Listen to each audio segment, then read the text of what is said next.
Sisi tumeshindwa kumfunga Yanga kwenye ligi kuu. Tunamuomba Azam, tunawaomba kina Chobwedo atufungie Yanga. Sisi tunataka ubingwa chini juu, tunataka ubingwa. Chobwedo tunaomba tufungie Yanga. Huyu hapa anakutazama Chobwedo. Yuko Chobwedo tunaomba tufungie Yanga. Tufungie Yanga, tunataka sisi ubingwa wa ligi kuu. Si ubingwa wa msimu lazima tuuchukue. Chini juu lazima tuuchukue ubingwa wa msimu huu. Azam. Nimewaita mara hizo mara 3. Huu msimu furaha ya Yanga, matumaini ya Yanga, ubingwa wa Yanga wa ligi kuu, ubingwa wa Yanga FA mmeushikilia nyinyi. Mnakutana nazo mechi hizo 2. Mkimfunga FA, Yanga hawezi kuwa bingwa wa FA. Mkimfunga ligi kuu, Yanga hawezi kuwa bingwa wa ligi kuu. A few moments later. Hatima ya timu yoyote ipo kwa timu yenyewe. Hawezi kushikilia mtu hatima yako. Kushikilia hatima ya timu nyingine kwenye mashindano yoyote, maana yake nini unajua? Hiyo timu yenyewe hata ifanye nini haiwezi kufikia malengo yake. Sasa unataka mwingine afanye muujiza ili wewe ndio malengo yako yatimie. Kwa mfano useme tukipimia ligi yetu hii kama ilivyo sasa hivi, Yanga anaongoza ligi, Simba wa pili, sio? Michezo ikilingana kwa michezo hivyo imelingana, sio? Wamelingana michezo. Kwa hiyo Yanga anaongoza, Simba wa pili.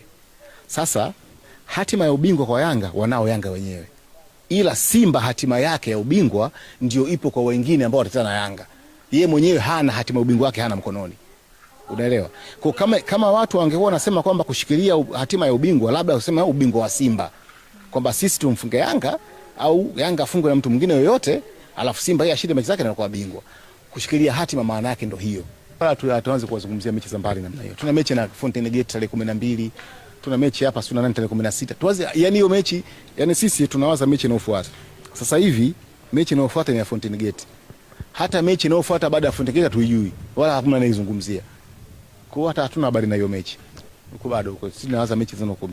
A few moments later. Lakini aliyopo juu pale kwa pointi 2 ni mpinzani wetu halisi. Lakini ana uzoefu mkubwa wa kukaa hapo juu. Maana yake ana uwezo wa kujishikilia kwa pointi 2 hizo mpaka tamati. Kwa misimu 5 amekaa hapo juu. Maana yake anajua namna gani ya kukaa juu kwenye msimamo wa ligi. Kwa hiyo tusichukulie poa.